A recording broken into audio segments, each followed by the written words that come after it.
তুমি কেমন আছো? খুব ভালো আছি, থ্যাংক ইউ সৌম্যজিৎ। ও আমার সাথে অনেকক্ষণ ধরে কথা বলেছে এবং প্রচন্ড ভালোভাবে ও আমার সাথে কলেও কন্ট্যাক্ট করেছে, কলেও কথা বলেছে। তার জন্য খুব ভালো লেগেছে। এবং আমি হয়তো সময় দিয়ে উঠতে পারছিলাম না ওকে। তো আমি তোমাকে বলবো একটু মিউট করে নাও, নাহলে কথাগুলো ইয়ে হবে। ওকে দাদা। হ্যাঁ, ব্যাপারটা কি হয়, এই স্ট্রিমিয়ার্ডের ব্যাপারটা হচ্ছে, স্ট্রিমিয়ার্ডের বড্ড বড্ড এই মিউট আনমিউটের ব্যাপারটা চলে। এই মিউট করে দিলে একজনের কথাটা ঠিকঠাক ক্লিয়ার আছে। তো থ্যাংক ইউ সৌম্যজিৎ, তুমি আমার ইন্টারভিউ নিচ্ছ, এটা আমার কাছে অনেক বড় পাওনার। এবং থ্যাঙ্কস টু তোমার বিহেভিয়ার, তোমার এত ভালো ব্যবহার পেলাম আমি, যে কারণে মন থেকেও আর ইচ্ছে করলো দেওয়ার। কালকে আমার প্রচন্ড একটা বিজি স্কেডিউল রয়েছে, তো আমি ওই জন্য ওকে এইটাই রিকোয়েস্ট করবো যে যদি একটু তাড়াতাড়ি করা যায়। ঠিক আছে, তো চলো শুরু করা যাক। হ্যাঁ, তো দাদা আমার প্রথম যেটা প্রশ্ন হচ্ছে, আমরা জানি যে দেবদার চাঁদের পাহাড় আবার রিলিজ হয়েছে এবং সেটাও দর্শক খুব ভালোভাবে দেখছে। আমরা যেটা দেখেছি যে তুমি হাউসফুলে দেখেছো এবং ইনফ্যাক্ট আমিও অলমোস্ট ফুলে দেখেছি। তো সেটা তোমার কতটা ভালো লাগছে? মানে মানে লোকের তো ভালো লাগছে এবং তোমারও যেটা ভালো লেগেছে, মানে তোমার এমনি মন থেকে কতটা ভালো লাগছে? আরো যে আর একটা নতুন এক্সপিরিয়েন্স হলো আরেকবার দেখার হলে, তো সেটা কিরকম লাগছে? আমার খুব ভালো লাগছে। দেখো, এটা এটা নিয়ে আর কোনো দ্বিতীয় দ্বিধা দ্বন্দ্ব নেই। আমি এটা বারবারই বিভিন্ন ভিডিওতে বলেছি যে আমি 2013 সালেও যে অভিজ্ঞতা করেছিলাম, সেই অভিজ্ঞতা কোথাও গিয়ে 2024 সালে এসে পাবো, এটাই কোনোদিন আশা করি না। কিন্তু সেটা পেয়েছি। এটার থেকে ভালো লাগার মুহূর্ত আর কি হতে পারে? আমি লাইন দিয়ে টিকিট কেটে, ব্ল্যাকে টিকিট কেটে চাঁদের পাহাড় সেই সময় দেখেছি, মানে আমার বাবা মা দেখিয়েছে। এবং চাঁদের পাহাড়ের সাথে আমার একটা আলাদা ইমোশন, যেহেতু চাঁদের পাহাড় আমার ফার্স্ট হলে গিয়ে দেখানো ফিল্ম। এবং আমার বাবা মা নিয়ে যায়, যে দেবকে আমার বাবা মা পছন্দ করতো না, সেই দেবের সিনেমা আমার বাবা মা হলে নিয়ে গিয়ে দেখিয়েছিল। তো সেই সময়, এবং সেই সময় ব্ল্যাকে টিকিট কেটে লাইন দিয়েই আমরা টিকিট কেটে ঢুকেছিলাম। এবং 2024 সালে যখন আমি অলমোস্ট হাউসফুলে একটা হলের ভিতরে ঢুকছি, তখন কিন্তু আমরা লাইন দিয়েই ঢুকলাম। এবং সেখানে যখন দেখলাম, দেখো এটা তো আজকে বলতে কোনো দ্বিধা নেই যে এটা হয়তো বাংলায় আর কারোর জন্য সম্ভব নয়, যে একটা রি রিলিজ ছবি, যেটা হয়তো 11 বছর বাদে, এবং অত্যন্ত সমালোচিত এবং অত্যন্ত ট্রোলড, এবং কখনোই ভালো রিভিউ পাওয়া বা ভালো প্রশংসিত সিনেমা চাঁদের পাহাড় নয়, মানে ক্রিটিক মহলে। তার পরবর্তীতেও যে প্রথম দিনে ওই লেভেলের রেকর্ড সংখ্যক অডিয়েন্স হলে আসছে, এটা হয়তো মেবি দেবদা ছাড়া সম্ভব না। এবং আমি দেব ফ্যান হিসেবে দেবদার সাকসেস যখনই দেখবো, সেটা তো আলাদা একটা খুশি হবেই। সেই খুশিটা অবশ্যই প্রচন্ড পরিমাণে হয়েছে, মন থেকে হয়েছে। তো দাদা আমাদের আপকামিং দেবদার ছবি যেটা টেক্কা, যেটাও একটা মানে প্রমোশন খুব ভালো হচ্ছে আমাদের এদিকে, মানে শ্যামবাজারের দিকে তো মোটামুটি রাস্তায় সব জায়গায় হোর্ডিং পড়ে গেছে যে চাকরি কে দেবে সিস্টেম। তো মানে প্রমোশন গুলো হচ্ছে ভালোভাবে। তো টেক্কার কালকে নতুন গানও আসছে, ফার্স্ট সং। তো সেটা নিয়ে তুমি কতটা এক্সাইটেড? টেক্কার এই গানটা অ্যাকচুয়ালি এই সিনেমাটার চার্টবাস্টার হতে চলেছে। এই সিনেমাটাকে গেম চেঞ্জার বানিয়ে দেবে, বা এই সিনেমাটার সব থেকে বড় মানে দিক ঘুরিয়ে দেওয়ার একটা জিনিস কিন্তু আসতে চলেছে। কারণ আমরা সবাই জানি যে অনুপম রয়ের গান plus Durga Pujo release, plus Srijit Mukherjee, plus Anupam Roy, Srijit Mukherjee, এবং অনেকদিন বাদে দেবদাস ছবিতে অনুপম রয়ের গান। এই বিষয়টা যদিও মানে প্রধান দেবদার লাস্ট রিলিজ, সেই ছবিতে অনুপম রয়ের গান ছিল। এবার কি হচ্ছে না, অনুপম রয়ের গান যদি আমরা দেখতে পাই, সেক্ষেত্রে আমরা জানি অনুপম রায় খুব খারাপ গান চুজ করেন না। এবং অনুপম রায় গানটাকেই এত খারাপ, খুব খারাপ গানও যদি হয়, সে গানটাকেও একটা এমন মাত্রায় নিয়ে যান যে গানটা শুনতে খুব ভালো লাগে। খুব ইজি ওয়েতে অনুপম রায় গান গান। এবার অনুপম রায়ের আজকের দিনে দাঁড়িয়ে একটা হিউজ ফ্যান ফলোয়িং তৈরি হয়েছে। তাই এই গানটাকে নিয়ে আমি এক্সাইটেড তো অবশ্যই। দেখো, দেবদার কিছু আসবে, আমি এক্সাইটেড হবো না এটা ইম্পসিবল। তো আমি চূড়ান্ত এক্সাইটেড, কিন্তু আমার মনে হয় বাংলার আপামর জনগণ এই গানটাকে নিয়ে এক্সাইটেড, কারণ অনুপম রায় গান গাইছেন। সৃজিত মুখার্জির ডিরেকশনে আমরা ভিডিওটা আমরা দেখতে পাবো, যে ডিরেকশনে ওই গানটা পিছনে বাজবে অনুপম রায়ের কণ্ঠে। আমাদের একটাই কথা মাথায় চলবে তখন, বাইশে শ্রাবণ, অটোগ্রাফ, ঠিক আছে, রিসেন্ট রিলিজ দশম অবতার। এবং লাস্ট ইয়ার আমরা দেখেছি যে অনুপম রায়ের গানই কিন্তু সব থেকে বেশি চার্টবাস্টার হয়েছে, অনুপম রায়ের বানানো গান। সে বাউন্ডুলে ঘুরি হোক, বা আমি সেই মানুষটা আর নেই, তো এটাই আমরা দেখতে পেয়েছি চোখের সামনে। তো এটাকে নিয়ে আমি চূড়ান্ত এক্সাইটেড, টেক্কা নিয়ে আমি চূড়ান্ত এক্সাইটেড, এবং টেক্কা কনফার্ম ব্লকবাস্টার হবে বলে আমার ধারণা। আমি একজন মানুষ হিসেবে আমার ধারণা। এবং কোথাও গিয়ে আমার মনে হয় যে এই গানটা এলে টেক্কার যে যে জিনিসটা টেক্কা আমরা এক্সপেক্ট করছি, হয়তো সব মোড় ঘুরিয়ে দেবে এই গানটা এসে। এটা আমার মনে হয়। তো দাদা আমাদের এখানকার অনেক কন্টেন্ট ক্রিয়েটাররা বলছে, যারা রিভিউ করে, তো তারা অনেকেই বলছেন যে খাদান সিনেমাটা হয়তো টেক্কা সিনেমার ভিলেন হতে পারে, কারণ খাদানের যেরকম ভাবে একটা চরম লেভেলের হাইপ তৈরি হয়েছে, সেরকম ধরনের হাইপ আমাদের টেক্কায় তৈরি হয়নি। তো সেটা কিরকম, মানে সেটা কি তুমি একমত? মানে মানে না, টেক্কার একদমই একদম। কিন্তু, আচ্ছা না, মানে তোমার অ্যাকচুয়ালি, সেটা কি মতামত? হ্যাঁ বলছি। তোমার ডান, তুমি বলে নিয়েছো। হ্যাঁ, আমি বলে দিয়েছি। হ্যাঁ, এবার বিষয় হচ্ছে তুমি যে বলছো যে খাদান কি সত্যি টেক্কার ভিলেন হয়ে দাঁড়াবে, দেব ভার্সেস দেব কি হবে, দেবই কি দেবের সব থেকে বড় কম্পিটিটর? বন্ধুরা, আজকে আমি সত্যি বলছি, ভাই আমার মানে অডিয়েন্সকে আমি এটা বলতে চাই, যারা দেখছেন এখন এই লাইভটা, সে 2 জন দেখুন কি 20 জন দেখুন কি 100 জন দেখুন, বিশ্বাস হচ্ছে আমার এটাই, যে একটা মানে একটা দেখো, দেবের কি কম্পিটিটর নেই আর? তার মানে মানে এটাই কি প্রমাণ হচ্ছে যে দেবের বেঙ্গলে আর কোনো কম্পিটিটর নেই, এখন দেবের কম্পিটিটর দেব? কারণ আর কাউকে পাওয়া যাচ্ছে না বক্স অফিসে এরকম নাম্বার জেনারেট করার মতো। তাই দেবের কম্পিটিটর এখন দেবকে লড়িয়ে দেওয়া হবে। যে এতদিন হেটার্সরা বলতো যে এই হিরো কম্পিটিটর ওই হিরো কম্পিটিটর, এখন আর কম্পিটিটর হিসেবে কেউ নেই। তাই এখন দেবের ছবির বিপরীতে দেবের ছবিকে লাগিয়ে দাও, যে দেবের খাদানের জন্য দেবের টেক্কাটা চলবে না। এইটা বললে কি দাঁড়াচ্ছে? তাহলে দেবের থেকে বড় সুপারস্টার কি বেঙ্গলে আর কেউ নেই? বা দেবের থেকে বড় বক্স অফিস কিং কি বেঙ্গলে আর কেউ নেই? ব্যাপারটা তো এইটা দাঁড়াচ্ছে প্রথমত। সেকেন্ডারিলি আমার যেটা মনে হয়, যে শুধু হাইপ দিয়ে সবকিছু হয় না। টেক্কার ক্ষেত্রে যেটা, টেক্কার হলগোয়ী অডিয়েন্সটা হিউজ, সেটা হয়তো সোশ্যাল মিডিয়াতে আমরা একটু কম দেখতে পেতে পারি, কিন্তু সেটা কিন্তু হিউজ। আর সোশ্যাল মিডিয়া আর গ্রাউন্ড রিয়েলিটি একদম সাউথ পোল আর নর্থ পোল, ঠিক আছে, দুটো একদম আলাদা। প্রজাপতির যা বক্স অফিস, প্রজাপতির কি কোনো ভিডিও বানিয়ে সেই ভিউজটা তোমরা দেখতে পেয়েছো? তার থেকে তো চেঙ্গিজের হিউজ হাইপ ছিল। আমি জিদ্দাকে রেসপেক্ট রেখেই বলছি, চেঙ্গিজের কিন্তু হিউজ হাইপ ছিল, আমরা কিন্তু চেঙ্গিজ নিয়ে অনেক আশা করেছিলাম। কিন্তু চেঙ্গিজ যে বক্স অফিসটা ডিজার্ভ করে, সেই বক্স অফিসটা 14 কোটি 15 কোটির একটা বক্স অফিস কি চেঙ্গিজ করতে পেরেছে? পারেনি। কিন্তু চেঙ্গিজ করতে পেরেছে 9 কোটি টাকার বক্স অফিস। তবে চেঙ্গিজ যেটা করতে পেরেছিল, যেটার জন্য অবভিয়াসলি আমি জিদ্দাকে সবসময় স্যালুট জানাই, সেটা হচ্ছে প্যান ইন্ডিয়া বক্স অফিসে গিয়ে 2-2.5 কোটি টাকা নিয়ে আসা। এটা একটা হিউজ কালেকশন এবং এটা হিউজ ব্যাপার। তবে বেঙ্গলে কিন্তু বেঙ্গল অডিয়েন্স একটু ক্লাসি ছবি ইত্যাদি ধরনের ছবি একটু বেশি খাচ্ছে এখন, এটা মানতেই হবে, এটা নিয়ে কোনো সন্দেহ নেই। এবং সৃজিত মুখার্জি নিজের ছবির মার্কেটিংটা সলিড করতে পারেন। নিজের সিনেমাটাকে দুর্গাপুজো রিলিজে ভাই ওর 100% ট্র্যাক রেকর্ড। থ্রিলার বানাচ্ছে, তার মধ্যে আবার দেবদা আছেন। তো এত কিছুর ভিতরে টেক্কার হাইপ কখনোই কম না, বা টেক্কা কিন্তু কোনোভাবেই আমার মনে হয় না যে খুব একটা খারাপ বিজনেস করতে চলেছে, বা খাদান টেক্কার জন্য ভিলেন হয়ে দাঁড়াবে। এটা কাদের জন্য হবে? কিছু কিছু ইউটিউবার হয়তো বলছেন যে খাদান টেক্কার জন্য ভিলেন হয়ে দাঁড়াবে, বা সেটা তাদের ব্যক্তিগত পছন্দ, তাদের ব্যক্তিগত চয়েস। যেরকম আমার ক্ষেত্রে, তুমি যদি আমাকে বলো বিং আ ফিল্ম চুজ করতে কোন ছবিটা, টেক্কা না খাদান, আমি দুটো ছবি দেখিনি, আমাকে যদি চুজ করতে বলো আমি খাদানকে পিক করবো, কারণ আমি কমার্শিয়াল ছবিতে ভীষণভাবে বিলিভ করি।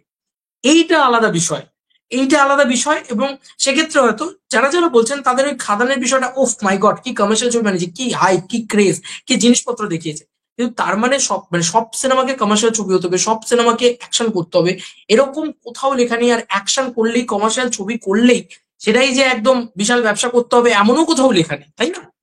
তো আমি তোমাদেরকে এইটুকু আমার মনে হয় যে খাদান কখনো টেক্কার সাথে চাপে ফেলবে না। খাদান খাদানের মতন রিলিজ হচ্ছে, সেটা সেটার মতন চলবে। এবং টেক্কা টেক্কার মতন রিলিজ হচ্ছে। টেক্কা আর খাদানের অডিয়েন্স আলাদা, দুটো অডিয়েন্স দু ধরনের ছবি দেখতে যাবে। যারা টেক্কা দেখতে যাবে তারা হয়তো খাদান দেখতে যাবে, কিন্তু যারা খাদান দেখতে যাবে তারা হয়তো মেবি টেক্কা নাও দেখতে যেতে পারে, কারণ তাদের হয়তো ওটা পছন্দ নাও হতে পারে। কিন্তু টেক্কা একটা something different, something biggest film হতে চলেছে। এটাও কিন্তু কোনো অংশে ছোট সিনেমা নয়, কোনো অংশে এমন নয় যে ভাই এটা খুব একটা মানে বোগাস সিনেমা, না, আমরা এটা বলতে পারি না। এবং খাদান টেক্কাকে গিলে খাবে, এটা হয় না, এটা হতে পারে না। খাদানের রিলিজ এক টাইমে, এবার দেবেরই পরপর দুটো ছবি আসছে। দেবের এমন একটা ট্র্যাক রেকর্ড, তুমি আমাকে বলো না, চাঁদের পাহাড় রিলিজ হলো, ফার্স্ট ডে ফার্স্ট শো ওরকম হাউসফুল দেখলো, বা তোমার বাজারে সেখানেও এরকম একটা রেসপন্স দেখলো। তো তাহলে কি চাঁদের পাহাড় গিলে খেলো টেক্কাকে, নাকি চাঁদের পাহাড় হ্যাম্পার হলো টেক্কার জন্য? এমন তো হয়নি। চাঁদের পাহাড় একটা 11 বছর আগের ছবি, সেই ছবি যদি হলে এসে হাউসফুল দিতে পারে দেবদা, তাহলে টেক্কা মানে টেক্কা সেটাকে হ্যাম্পার করতে পারতো। মানে সেটাই তো দাঁড়াচ্ছে তাহলে, মানে টেক্কা যেহেতু রিলিজ আগে মানে পরে আছে, খাদান রিলিজ পরে আছে, খাদান যদি টেক্কাকে প্রেসার দেয়, তাহলে টেক্কার উচিত চাঁদের পাহাড়কে প্রেসার দেওয়া, কিন্তু সেটা কিন্তু হলো না। তো হলো না যখন, তাহলে আমরা এটুকু কনফার্ম ধরে নিতে পারি যে খাদানের কোনোভাবেই মানে দেবের শত্রু দেব এটা হতে পারে না, ইম্পসিবল। কারণ দেবের সিনেমা এখন বাঙালি দর্শক এমন একটা হয়ে গেছে যে দেবের সিনেমা মানে হলে দেখতে হবে, এটা একটা হয়ে গেছে বাঙালি দর্শক। মাল্টিপ্লেক্স একটা হিউজ অডিয়েন্স সেট করে ফেলেছে দেবদা। একটা ছবি আউট অ্যান্ড আউট মাল্টিপ্লেক্স একটা হিউজ কালেকশন করবে এবং তার সঙ্গে সঙ্গে সিঙ্গেল স্ক্রিনে একটা মোটামুটি ডিসেন্ট ব্যবসা করবে, কলকাতা সিঙ্গেল স্ক্রিন গুলো হেভি চলবে এবং কোথাও গিয়ে একটা বড় সড়ো কালেকশন করে বেরিয়ে যাবে। কিন্তু খাদান কিন্তু আলটিমেটলি সিঙ্গেল স্ক্রিনের ছবি, মাল্টিপ্লেক্স একটা দারুণ ব্যবসা করবে কারণ দেবের ফেস আছে। তো দুটো ডিফারেন্ট অডিয়েন্স, ডিফারেন্ট জিনিস, কিন্তু দেব ভার্সেস দেব হচ্ছে না। দুটো ছবি যদি একই দিনে রিলিজ হতো তাহলে একটা গল্প আলাদা আছে, বাট এখন কিছু সেরকম বলা যাচ্ছে না। যাই হোক, এটার উত্তরটা একটু বড় হলো, বাট আমার যেটা মনে হ্যাঁ, হলো হ্যাঁ। আমি সেটা বললাম। তো দাদা আমার নেক্সট যে কোশ্চেনটা, যেটা আমি অনেকদিন থেকেই করব ভেবে রেখেছিলাম, যে তোমার সাথে যখন ইন্টারভিউ হবে, যে আমাদের বেশ কিছু মানে বেশ কিছু মাস আগে, তো আমাদের একজন খুব পপুলার ডিরেক্টর এবং একজন খুব পপুলার প্রডিউসার, তিনি বলেছিলেন যে মানে আমরা যেহেতু দেব এবং জিৎ দুজনেরই ফ্যান, তো মানে তার প্রোডাকশন হাউসের দেব যে কটা ছবি করেছে সেই কটা ছবি ব্লকবাস্টার দিয়েছে। তো সেই প্রডিউসার এবং সেই ডিরেক্টর বলেছেন যে জিৎ কোনো সুপারস্টার নন। এই মারফতে অনেক কমেন্টস এসছে সোশ্যাল মিডিয়ায়, মানে অনেক ভিডিও হয়েছে, অনেক ক্রিয়েটাররা বানিয়েছে।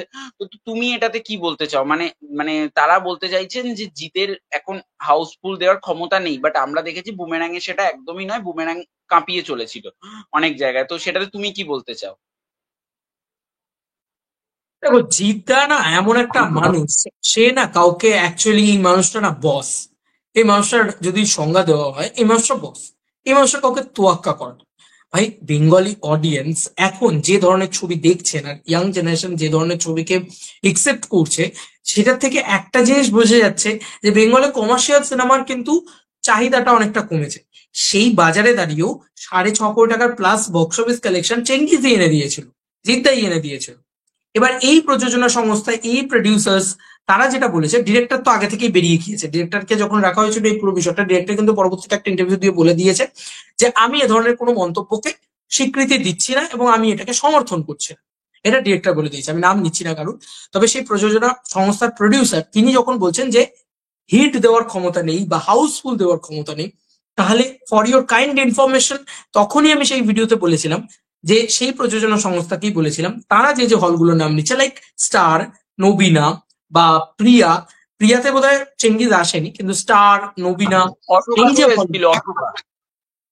অশোকা, ঠিক আছে, এই যে হলগুলো, এই কলকাতার এই কলকাতা সেন্ট্রিক হলগুলো কিন্তু নন্দন, নন্দনে পাইনি, যাই হোক। তো এই হলগুলো চেঙ্গিজ কিন্তু হাউসফুল দিয়েছে এবং বুমেরাংও দিয়েছে। বুমেরাং কিন্তু আউট অ্যান্ড আউট একটা ফ্যামিলি ড্রামা বা আউট অ্যান্ড আউট একটা ফ্যামিলি ওরিয়েন্টেড ছবি না। স্টারডাম কিসে মানে কিসে চলে, স্টারডামের ব্যাপার মানেটা কি, যে তুমি একার নামে হিট দিচ্ছ। চিদ্দা কিন্তু সেটা অনেকটা বেশি করে করছে, একার নামে সিনেমা হিট দিচ্ছে, কমার্শিয়াল ছবি করছে, যে ছবিটার হয়তো চাহিদা কম আছে। আমরা দেখতে পেলাম যে বুমেরাং এর বক্স অফিস কিন্তু বেশ ভালো এলো, কিন্তু কি অদ্ভুত ব্যাপার দেখো, মানে আমরা রাবণ থেকে জিদ্দাকে শুনছি, এই মানুষ একটা ছবি একটু আন্ডার পারফর্ম করলো, কিন্তু আমরা কেউ মানুষের সিচুয়েশনটা বুঝলাম না। মানে মানুষ সিনেমাটা কখন এলো, একটু আন্ডার পারফর্ম করেছে, কিন্তু কখন এসছে সিনেমাটা, হয়তো সিনেমাটার ভিতরে কিছু খামতিও ছিল, কিন্তু সিনেমাটা এসছে কখন, এসছে অ্যানিমেলের আগে। তো এমনিই তো বাংলা ছবি অলওয়েজ আমাদের স্যান্ডউইচ হয়। আমাদের তো একটা স্বভাব আছে যে আমরা মানে কেন একটা 300 কোটি টাকার ছবিতে যেটা হচ্ছে সেটা কেন আমার বাংলা ছবিতে হচ্ছে না, এই ধরনের যে হিপোক্রেসি বাঙালির ভিতরে, সেটা তো রয়েছে। দেবদা তো নিজেই বলেছেন যে মানুষ আরো বেশি চলা উচিত ছিল। দেবদাই নিজে এই কথাটা বলেছেন যে মানুষ সিনেমাটা আরো বেশি চলা উচিত ছিল। ইন্টারভিউ রয়েছে যে আমরা যদি এখন সাউথ বলিউড দেখতে থাকি, অ্যানিমেল দেখতে থাকি, শুধু এইগুলো করতে থাকি, তাহলে তো মুশকিল। আমাদের তো বাংলা ছবিটাও দেখতে হবে। তো এই হচ্ছে বিষয়, এগুলো বক্তব্য। তবে জিৎ দা সুপারস্টার নয়, তাহলে সুপারস্টারটা কে? আমার তো সেই প্রশ্ন। মানে জিৎ দা কিন্তু মানে যে লেভেলে স্টারডামটা বজায় রেখেছে এবং ওনার, আমি যদি সাকসেস রেশিও, এই যে হিট দিতে পারছে না, এই করতে পারছে না, এই কথা বলি, তুমি জানো আজও বুমেরাং ছবিটা ফালাকাটার একটা অঞ্চলের একটা হলে চলছে। এটা আমি আমার সেকেন্ড চ্যানেলে ভিডিও বানিয়েছি, আপনি জানেন হয়তো। আমি দাদা জলপাইগুড়ি কালকে চেক করেছিলাম, তো জলপাইগুড়িতেও এখন বুমেরাং চলছে, মাত্র দুটো হলে, জলপাইগুড়িতেও চলছে। এবার জলপাইগুড়ি যদি তুমি দেখো, বুক মাই শোতে অ্যাভেলেবেলই আছে হয়তো ওই একটা দুটো হল, ওই দুটো হলকে তিনটে হলই পাবে অ্যাভেলেবেল আছে জলপাইগুড়িতে। সেখানে বুমেরাং চলছে, কি কি হলে না, দুটো হলেই চলছে। এরকম মানে উত্তরবঙ্গটাতে জিদ্দার একটা হিউজ ক্রেজ। তো সেই হলগুলো তো ভাই বন্ধ করে দিতে পারতো, না চালিয়ে রাখতে পারতো। যেরকম বাংলাদেশে শাকিব খানের সিনেমা না এলে বা ঈদ না এলে ওরা সিনেমা চালায় না, ওরা হলগুলোকে বন্ধ করে রেখে দেয়। সিনেমা ঈদ আসে, হল সিনেমা চালায়, শাকিব খানের সিনেমা চালায়, ওরা আবার বন্ধ করে রেখে দেয়। তো এরকম ওদের একটা স্ট্র্যাটেজি, এরকম ওদের এরকম ভাবে চলে। তো এখানে তাহলে সেই সিঙ্গেল স্ক্রিন গুলো অন্য যদি কোনো সিনেমা চালিয়ে বেশি লাভবান হতো, হিন্দি হোক, সাউথ হোক, হোয়াট এভার ইট ইজ, তাহলে নিশ্চয়ই তারা সেটা চালাতো।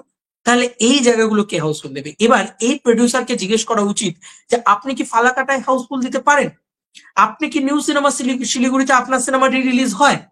তাহলে আপনাকে যদি এখন বলা হয় যে আপনার কোনো স্টারডাম নেই, আপনি অন্যের আলোয় আলোকিত, লাইক দেবদার আলোয় আলোকিত, দেবদা যদি সিনেমাতে না থাকে সেই সিনেমাগুলো হয়তো না বিজনেস করতো, না কিছু করতো, বা এতটা হাইপ হতো, করতো হয়তো প্রজাপতি হয়তো 5 কোটি টাকার ব্যবসা করতো, কি 6 কোটি টাকার ব্যবসা করতো। দেব আছে বলে কিন্তু, এটা ইন্ডাস্ট্রির বড় বড় অ্যাক্টররা বলেছেন, ঋষি কৌশিক বলেছেন যে আমাকে এই মির্জার ইন্টারভিউতে, আমার ইন্টারভিউ রয়েছে, সেখানে উনি বলেছেন যে আহ প্রজাপতিতে দেব এবং মিঠুন আছে বলে, এই দুটো মানুষ আছে বলে কিন্তু 14 কোটি টাকার ব্যবসা হয়েছে। প্রজাপতির সিনেমাটা ইটসেলফ ভালো সিনেমা, কিন্তু তার মানে তার সঙ্গে কিন্তু স্টার ভ্যালুটাও ওয়ার্ক করেছে, কাজ করেছে, তাই। তো এর মানে এই যে স্টারডাম তাদেরও দরকার হয়, মানে তাদের প্রোডাকশন হাউসের কিন্তু নিজস্ব কোনো স্টারডাম নেই, লাইক উইন্ডোজ নিজস্ব একটা স্টারডাম বেস করে বসে আছে। তো এই উইন্ডোজ কিন্তু কখনো বলে না যে জিতে স্টারডাম নেই। তো এটাই আমি বলতে চাইছি যে স্টারডাম কিন্তু জিদ্দার হিউজ পরিমাণে আছে, সুপার স্টারডাম আছে। নাহলে তুমি বলো না একটা ছবির আনঅফিসিয়াল, এখন অব্দি অফিসিয়াল রিলিজ ডেট, কোনো রিলিজ ডেট তো ছাড়ো, কোনো অ্যানাউন্সমেন্টই নেই একটা সিনেমার যে এরকম একটা ছবি আছে। এটা একটা কানাঘুষো খবর, প্রায় 30+ মানে পোস্টার তৈরি হয়ে গেছে, জিদ্দার ফ্যান্সরা তৈরি করে ফেলেছেন রেবেল এই নামটাকে। তো ক্রেজ তো আছে, এটাও মানতেই। দাদা আমি এখানে আরেকটাও কথা বলবো, আমি জানি না তুমি এখানে উত্তরটা কিভাবে দেবে। আমাদের এখানকারই একজন ক্রিয়েটার ক্রিয়েটার রয়েছেন, যার নামটা আমি নিচ্ছি না। তো তিনি জিতকে আগে তিনি জিতের নামে অনেক ভালো ভালো কথা বলতেন, বসের নামে। তো এখন রিসেন্ট টাইমে তিনি বসকে একটা অন্য নামে সম্বোধন করে ডাকছেন। তো মানে সেটা নিয়ে তুমি মানে কিছু কি বলতে চাও? মানে আমি দেখেছি তুমি এটা নিয়ে কোনো ভিডিও করোনি, মানে তারা যে মানে তুমি দেখেছি অনেক ব্যাপার নিয়ে ভিডিও করেছো, বাট এই ব্যাপারটা নিয়ে তুমি কোনোদিন খুব একটা বেশি ভিডিও করোনি। তো এটা নিয়ে কি তুমি কিছু বলতে চাও? অ্যাকচুয়ালি আমি এই পুরো বিষয়টা থেকে আহ, নিজেকে বিরত রাখতে চেয়েছি, কারণ যাদের কথা বলছো তারাও আমার যথেষ্ট কাছের মানুষ, এবং জিদ্দাও আমার যথেষ্ট কাছের মানুষ। তো কিছু মতবিরোধ হয়েছে, কিছু ভুল বোঝাবুঝি হয়েছে, যে জায়গা থেকে হয়তো এই জায়গাটা এসে দাঁড়িয়েছে। সবার সাথে সবার এক হাতে তালি বাজে না। তো এটা আমার মনে হয় জিদ্দার পক্ষ থেকে কোনো, আমি দোষারোপ বলছি না, এটা ফ্যান্সদের সাথে সেই পার্টিকুলার ইউটিউব চ্যানেলটির একটা বড় তরজা বা বড় ঝামেলা। এটার ভিতরে তুমি বা আমি ঢুকে কি করব বল? এটার ভিতরে তুমি ঢুকবে তো তুমি পুরো পুড়ে যাবে, ঝলসে যাবে। আমি ঢুকবো, আমিও ঝলসে যাব। তো ব্যাপারটা হচ্ছে এটা এই জায়গাতেই রয়েছে যে আমার কাছে জিদ্দা প্রচন্ড ভালো মানুষ, জিদ্দা আমাকে প্রচন্ড স্নেহ করেন, শ্রদ্ধা করেন। আমি শ্রদ্ধা করি জিদ্দাকে, এবং জিদ্দা আমাকে ভালোবাসে। তো সেটা আমাকে সেই সময় জিদ্দা প্রত্যেকটা বার, যতবার ইন্টারভিউ দেওয়া বলো, এ করা বলো, হাউসটা আমাকে প্রচন্ড হেল্প করেছে, ইভেন কি এই ইউটিউব চ্যানেলকেও করেছে। বাট বিষয়টা কি হচ্ছে বলতো, একটা ইউটিউব চ্যানেলের পার্সপেক্টিভ দিয়ে যদি ভেবে দেখি, তাহলে সেখানেও একটি মহিলা রয়েছেন, তাকে রেগুলার মর্ফ করা হচ্ছে, ছবি মর্ফ করা হচ্ছে, বা তাকে রেগুলার অ্যাটাক সহ্য করতে হচ্ছে।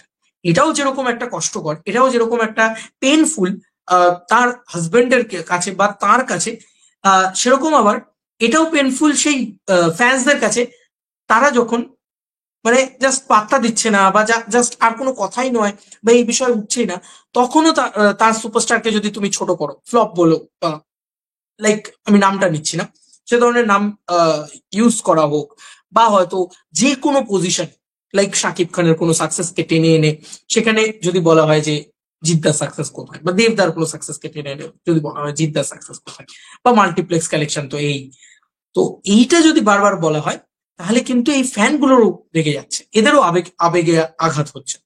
তো এই দুটো দিক দিয়েই কিন্তু বলা যেতে পারে। আমি অ্যাকচুয়ালি এটাতে বলতে চাই না, কারণ দেখো, আমি কার পক্ষে হয়ে কথা বলবো? কারোর পক্ষ নেই।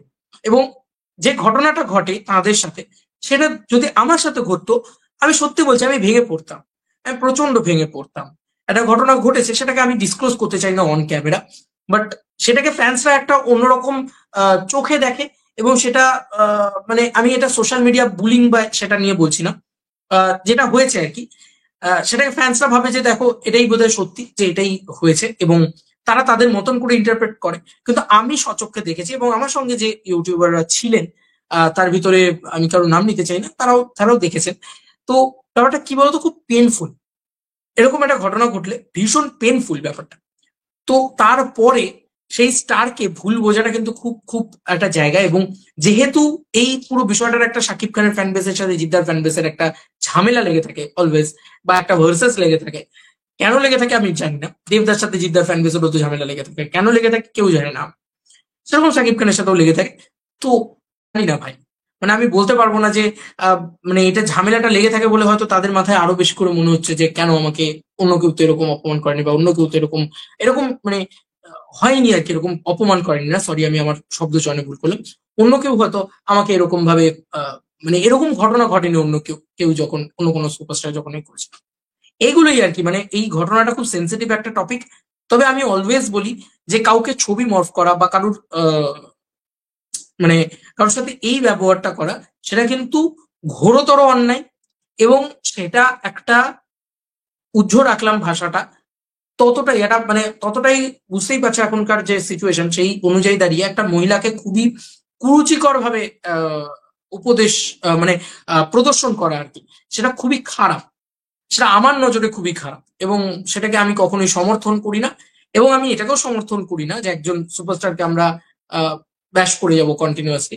আমি দুটো জিনিসকেই সমর্থন করি না, তাই আমি ভিডিও বানাই। এবং যেহেতু জিদ্দা এবং জিদ্দার ফ্যান্সরা এবং এই চ্যানেলটি সবাই আমার খুব কাছের, তাই আমার পক্ষে সম্ভব না এই এই কথাগুলোকে পাবলিকলি এনে বলা বা আমি তোমার ইন্টারভিউতেই বললাম ফার্স্ট টাইম। অ্যান্ড আমি দ্যাট এন্ড মানে আমি এখানে শেষ করে দিতে চাই।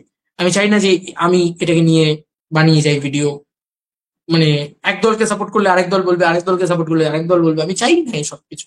কারণ ওই যে বললাম, কোথাও না কোথাও সবারই কিঞ্চিত কিঞ্চিত আহ, একটা মানে বাজে পরিবেশ তৈরি হয়ে গেছে, যে কারণে হয়তো বাজে একটা মনোমালিন্য তৈরি হয়ে গেছে সবার সাথে সবার, যে কারণে হয়তো এই জিনিসটা হচ্ছে। আমার সাথে যেহেতু সবার সম্পর্কটা ভালো, সেহেতু আমি নো কমেন্টস, মানে অনেক কিছু বলেও তারপরে লাস্টে এটাই বলবো যে নো কমেন্টস। আর দাদা, আমরা তোমার ইন্টারভিউর ক্ষেত্রে দেখেছি এবং অনেকে ইন্টারভিউর ক্ষেত্রেও দেখেছি যে বস বলেছেন যে এখন আপাতত রিসেন্ট টাইমে উনি কোনো প্রজেক্ট লক করেননি, উনি বিভিন্ন রকম কনসেপ্টের গল্প শুনছেন।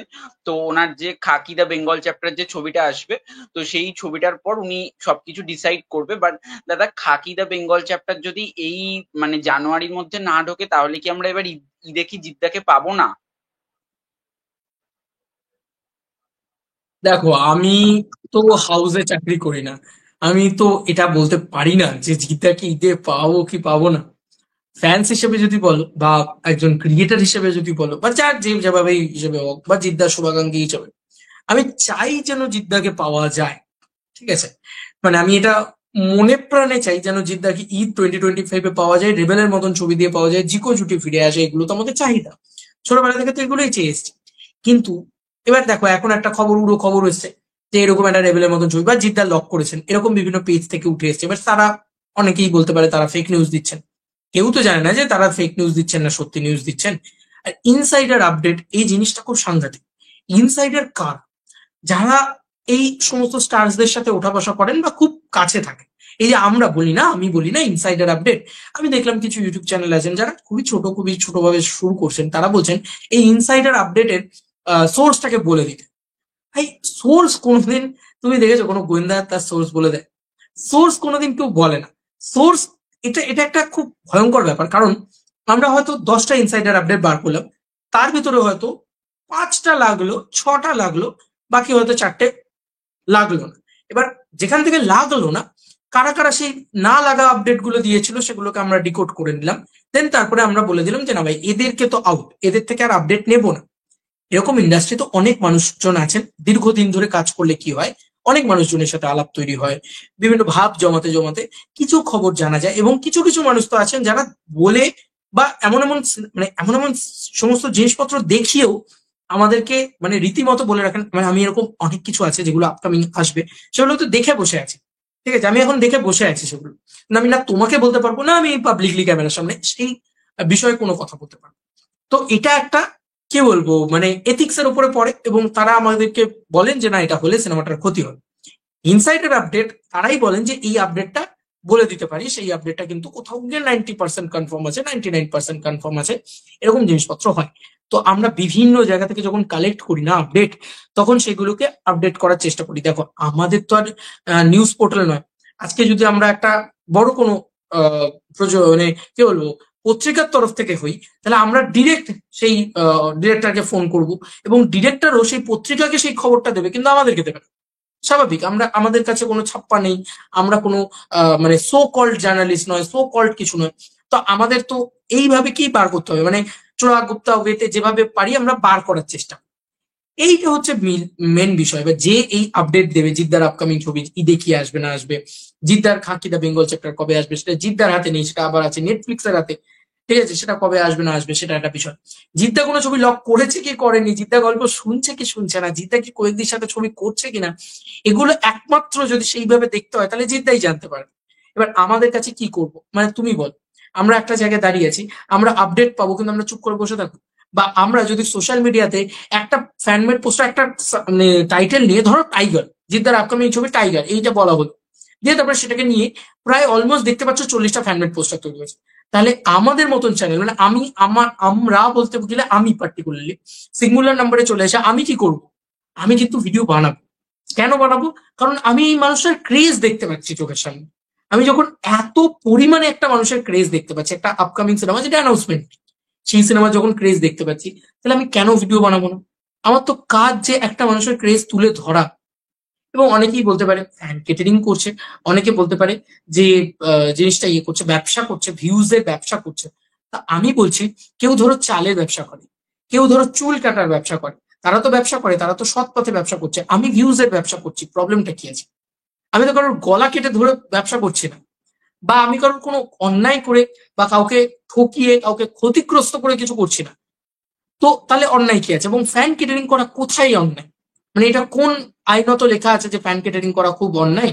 বা ফ্যান্স, এই যে বিভিন্ন ফ্যান্সরা আমাকে ভালোবাসেন, আমার সাথে ছবি তোলেন, আমার সাথে একটা খুব সুসম্পর্ক তৈরি হয় তাদের, তো এতে অন্যায়ের কি আছে? মানে আমি তাদেরকে খুশি করি, তারা আমাকে তো এটাই তো একটা ব্যবসার নিয়ম, যা কাস্টমার আমার লক্ষ্মী, তো সেটাই আমার ফ্যান্সরা আমার লক্ষ্মী। তো যে ফ্যান্সই হোক তাদেরকে আমি খুশি করি, তাদের আমি খুশি করার চেষ্টা করি। সেটা আমার আমার ওয়ে অফ ওয়ার্ক। আমি কোনোদিন বড় রিভিউয়ার হতে চেয়েছিলাম বা এ করতে চেয়েছিলাম এমনটা নয়। আমি একজন পরিচালক হতে চেয়েছিলাম, সেই জায়গা থেকে দাঁড়িয়ে আজকে আমি এই জিনিসটা করছি, এবং আমি এই জিনিসটাতে সাকসেস পেয়েছি। এবং এইটা করে আজকে আমার 4টে বছরে এত কিছু হয়েছে আমার জীবনে। তো আমি সেটাকে কন্টিনিউ করব নাকি না আমি অন্য কারোর কথা অন্য কিছু করবো? দেখো আমার কাছে আমার নিজের স্যাটিসফ্যাকশনটা খুব ইম্পর্টেন্ট। আমি কি করতে চাই সেটা বেশি ইম্পর্টেন্ট। আমি যদি খুশি থাকি যে কাজটা করবো, এই যে আমি শান্তিতে ঘুমোতে পারবো, অনেকেই বলতে পারে তুমি এরকম জিনিসপত্র বানিয়ে শান্তিতে ঘুমোতে পারবো। হ্যাঁ হ্যাঁ, আমার এটা ভালো লাগে, এ ধরনের জিনিসপত্র করতে। কার কি করতে ভালো লাগে সেটা তো ব্যাপার। আমি তো এমন নয় যে আমি বলছি যে আমার খুন করতে ভালো লাগে, আমি তো এটা বলছি না। আমি বলছি না যে আমার ডাকাতি করতে ভালো লাগে। তো এটাই আমার উত্তর, যে জিদ্দা আপকামিং এ কি করবেন এখন অব্দি আমরা কেউ কিছু জানি না। কিন্তু যদি অফিসিয়াল বা অনঅফিসিয়াল বা ইনসাইডার কোনোভাবে যদি জানতে পারি, সেটা অবশ্যই আমি জানানোর চেষ্টা করবো। এবং যদি ক্রেজ দেখতে পাই সেটাও বলার চেষ্টা করবো। ঈদ 2025 আসুক, এটা আমার পার্সোনাল চাহিদা। এবং খাকি দা বেঙ্গল চ্যাপ্টার হয়তো আমরা ডিসেম্বর জানুয়ারির ভিতরে দেখতে পেতে পারি, কারণ অলমোস্ট ক্লাইম্যাক্স শুটিং চলছে, এটা আপডেট বেরিয়েই গেছে বিভিন্ন জায়গায়। তো সেটাকে তো বিশ্বাস করা যায়, কারণ সেটা আমি দিচ্ছি না আপডেট গুলো। আপডেট গুলো ফেসবুকে বেরোচ্ছে এবং সেখানে শুটিং হচ্ছে সেটা দেখিয়ে দেওয়া হচ্ছে। লুক ওয়াইজ, ক্যারেক্টার ওয়াইজ, কে ভিলেন থাকছে, তার কি ব্যাকগ্রাউন্ড, এগুলো সব বেরিয়ে যাচ্ছে। সেখানে আমার বলা বা না বলার সাথে কিছু যায় আসে না। তো এই হচ্ছে বিষয়। তো দাদা আমার লাস্ট কোশ্চেন হচ্ছে যে আজকের যে মানে মেগাস্টার সাকিব খানের আমরা দেখেছিলাম আপকামিং ছবি তুফান, যেটা একটা বিশাল হিট করেছে এবং যেটা প্রায় 80 কোটির গন্ডি মনে হয় টপকে গেছেও। মানে তো 80 80 কোটিটা একটু বাড়াবাড়ি হয়ে গেল, 80 কোটি হয়তো হয়নি। বাংলাদেশের আচ্ছা, পরিস্থিতি যদি ঠিকঠাক থাকতো তাহলে হয়তো 80 কোটি হয়ে যেত, কিন্তু ওই 55 থেকে 60 কোটি টাকা সম্ভবত হয়েছে। ওকে। তো দাদা আমরা যেটা 55 থেকে 60 কোটি যেটা হয়েছে, তো সেটা দেখতে পাচ্ছি যে আমরা বাংলায় এখন মানে বাংলাদেশের ক্ষেত্রে তো এটা মেন রিলিজ ছিল। তো বাংলাদেশের ক্ষেত্রে যেটা অনেক হল কমে গেছে, এবং বাংলাদেশের ক্ষেত্রে পার্টিকুলার কিছু কিছু হল রয়েছে যেখানে মেগাস্টার সাকিব খানের ছবি ছাড়া খুব একটা চলে না, এবং স্টার সিনেপ্লেক্স রয়েছে। তো সেখানে আমরা দেখতে পাচ্ছি একটা হিউজ ক্রেজ। তো বাট বাংলাদেশে রিলিজ করে এটা কিভাবে পসিবল হচ্ছে, এবং মানে এটা একটা আমরা জানি একটা গ্লোবাল রিলিজ হয়েছে, তো সেখান থেকেও কিছু জন দেখেছে। তো এবং আমাদের কলকাতাতেও চলেছে, বাট কলকাতাতে ভালো চলেনি খুব একটা, বাট তাও মোটামুটি একটা চলেছে। তো সেটা মানে পসিবলটা কিভাবে হলো, বাট আমাদের বাংলা ছবি সেখানে মানে খুব একটা ভালো কিছু পারফর্ম করতে পারছে না, আমরা যেটা দেখতে পাচ্ছি, যেটা আমাদের সুপারস্টাররা যারা রয়েছে বা আমাদের মেগাস্টাররা যারা রয়েছে তারা এরকম কিছু কালেকশন দিতে পারছেন না। তো সেটা কি মানে সেটা কি কারণ, মানে সেটার কারণটা যদি একটু বলো। প্রথমত বলি, বাংলাদেশের মানুষ প্রচন্ড লয়াল। ঠিক আছে, বাংলাদেশের যারা অডিয়েন্সরা রয়েছেন তারা প্রচুর প্রচন্ড লয়াল। যখন তুফান রিলিজ করেছিল তখন এই আলোচনা আমি বারবার অনেক ভিডিওতে করেছি। অনেক মানুষ অনেক সাপোর্ট করেছেন সেই ভিডিওগুলোকে, প্রচুর প্রচুর ভিউজ আছে। যে why not working our Bengali film, but why working Bangladeshi film. তো এই জিনিসটা নিয়ে আমি কিন্তু প্রচুর আলোচনা করেছি, এবং শাকিব খানের সিনেমা কেন বেশি ভোট করছে, কেন আমাদের দেবদাজিৎদার সিনেমা শাকিব খানের লেভেলে সাকসেস এনে দিতে পারছে না। এগুলোর অনেকগুলো উত্তর হয়, অনেকগুলো কারণ আছে। প্রথমত যেটা মেন কারণ সেটা হচ্ছে বাংলাদেশি মানুষজনেরা বাংলা ভাষার প্রতি, তাদের স্টারের প্রতি ততটাই লয়াল যতটা থালাপতি বিজয়ের ফ্যান্সরা তার প্রতি লয়াল, বা ততটাই লয়াল যা সাউথে যেরকম আমরা এই যে দেবা এই সিনেমাটা সাউথে যখন আসবে, তুমি বুঝতে পারছো নর্থ বেল্টে হয়তো সেরকম কিছু আহামরি করবে না, এবং সবাই মিলে নেগেটিভিটি করা শুরু করে দিয়েছে নর্থ বেল্টে। কিন্তু সাউথের কি তাতে কিচ্ছু যায় আসে? কিচ্ছু যায় আসে না। আদিপুরুষের মতন সিনেমা ওখানে হিউজ হিউজ বিজনেস করে শুধু স্টারের নামে, কারণ ওরা ওই জিনিসটাকে বিলিভ করে। সাউথ সেম সিমিলার বাংলাদেশে হচ্ছে এটাই, যে সিনেমা ভালো হোক কি খারাপ এটাই তো একটা স্টারের পাওয়ার। সিনেমা ভালো হলে তো সবাই হিট দেবে, কিন্তু খারাপ সিনেমাকে যদি হিট করাতে হয় তাহলে লাগবে মেগাস্টার শাকিব খানকে, তাহলে লাগবে লয়াল ফ্যান বেসকে বাংলাদেশের মতো, তবে গিয়ে কিন্তু সিনেমা হিট হবে। এবার it's a long career megastar Shakib খানের, আমরা জানি হিউজ একটা লং কেরিয়ার, 250টার উপরে ছবি করেছেন উনি। এবং বাংলাদেশের মানে বিষয়টা হচ্ছে বাংলাদেশ কিন্তু একটা গোটা দেশ, বাংলাদেশ কিন্তু কোনো রাজ্য না। তাই শাকিব খানের সাথে কখনো দেবদাজিদ্দার তুলনা হয় না। শাকিব খানের সাথে তুলনা হতে পারে শাহরুখ খানের, কারণ ওটা যদি দেশের একজন নায়ক হয় তাহলে আমাদের দেশের কে নায়ক? সেটা আমাদের মেগাস্টার শাকিব খান যদি হয়, মেগাস্টার শাহরুখ খান আমাদের কাছে। কারণ আমরা তো সেটা বুঝবো, বা আমাদের দেশ নায়ককে। অনেকগুলো বিষয় আছে, দেখো আমাদের দেশটা প্রচুর বড়, বাংলাদেশ কিন্তু অনেকটা ছোট একটা দেশ, এবং সেখানে মূলত মেজরিটি ভাষাভাষী মানুষ হচ্ছে বাঙালি।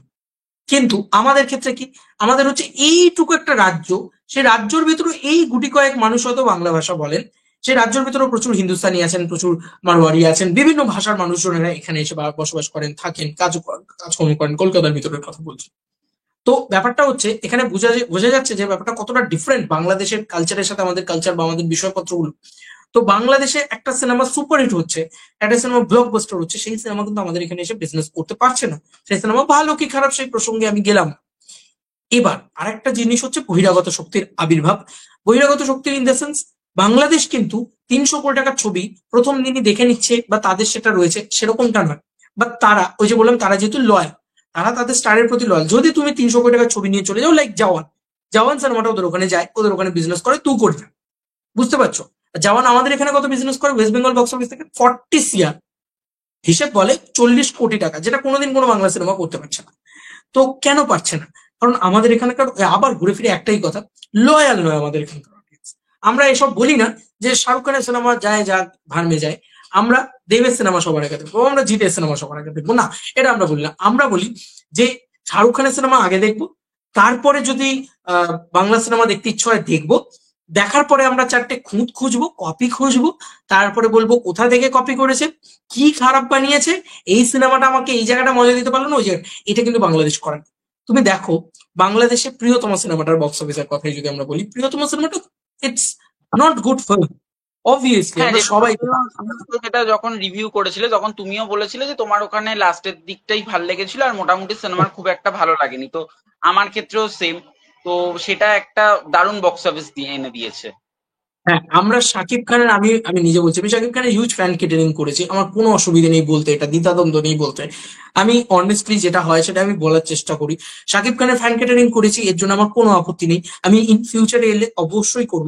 তার ছবি আসতে হবে, তার সেই ক্রেজটা থাকতে হবে। ক্রেজটা দেখতে পাবো যখন, তখন সেটাকে নিয়ে ভিডিও করার অবশ্যই আমার ইচ্ছে আছে। আমার মানুষের পছন্দ হয়, এটা নিয়ে আমার কোনো সন্দেহ নেই। কিন্তু প্রবলেম হচ্ছে ওই সিনেমাটা ওইখানে ওরকম হিউজ বিজনেস করলো, ওরকম একটা বিজনেস করলো, সিনেমাটা তো ভালো নয় আলটিমেটলি, কিন্তু মানুষ দেখলো।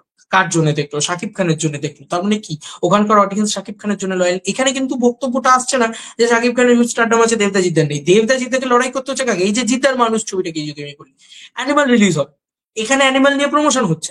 ভাই এরকম তো তুমি অনেকবার দেখেছো যে বড় বড় স্টারেরা হয়তো বেঙ্গলে এসে, কলকাতায় এসে, আর ছবিটার কথা বলি, আর ছবিতে রাজামৌলি চলে এলেন, কলকাতা হাওড়া ব্রিজ দিয়ে হাঁটলেন। এটা কিন্তু শাকিব খানকে ফেস করতে হচ্ছে না। এটা কিন্তু বুঝতে হবে যে এটা কিন্তু বাংলাদেশকে ফেস করতে হচ্ছে না। তাদের ওখানে কিন্তু কেউ যাচ্ছে না প্রমোট করতে, বা তাদের ওখানে কিন্তু ওই ওই মানে মাস সেন্টার অব্দি ওই সিনেমাগুলো এখন অব্দি পৌঁছায়নি। হয়তো যেদিন পৌঁছবে সেদিন হয়তো আরো গন্ডগোলের একটা জায়গা তৈরি করতে পারে। তবে আমরা যদি গুণগত মানের ক্ষেত্রেও বলি, তুফান একটা অসাধারণ সিনেমা, তুফান আমার ভালো লেগেছে। তুফান একটা গুড ফিল্ম। অসাধারণ সিনেমা কি কি আমি জানি না, Toofan is a good film.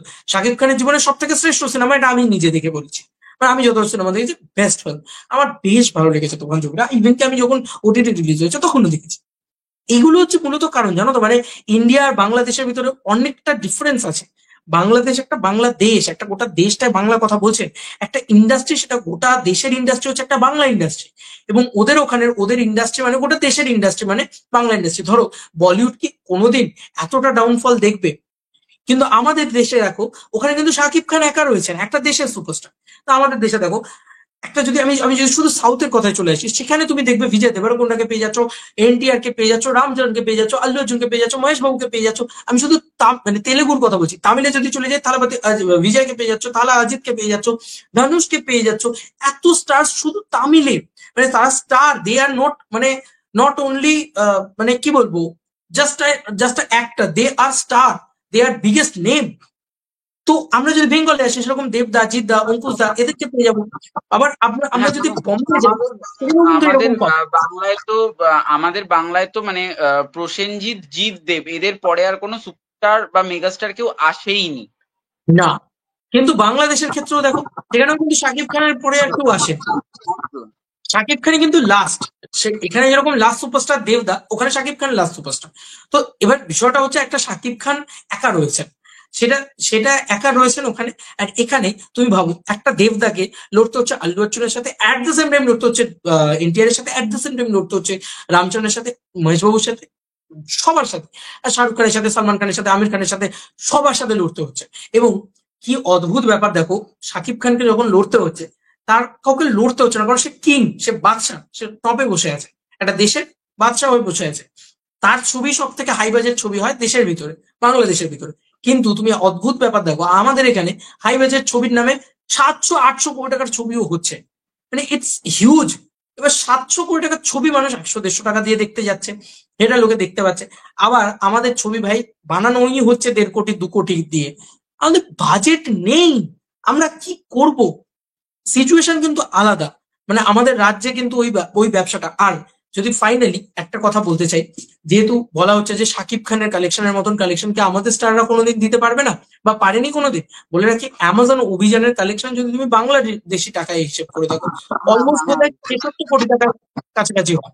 50 কোটি টাকাটা অলমোস্ট 66 কোটি, 52 কোটি, 55 কোটি কিছু একটা ছিল, যেটা অলমোস্ট 66 কোটি টাকার কাছাকাছি, 60 কোটি টাকার কাছাকাছি। যেটা কিন্তু অলমোস্ট শাকিব খানের কালেকশন, বা শাকিব খানের সেম সিমিলার কালেকশনের মতো।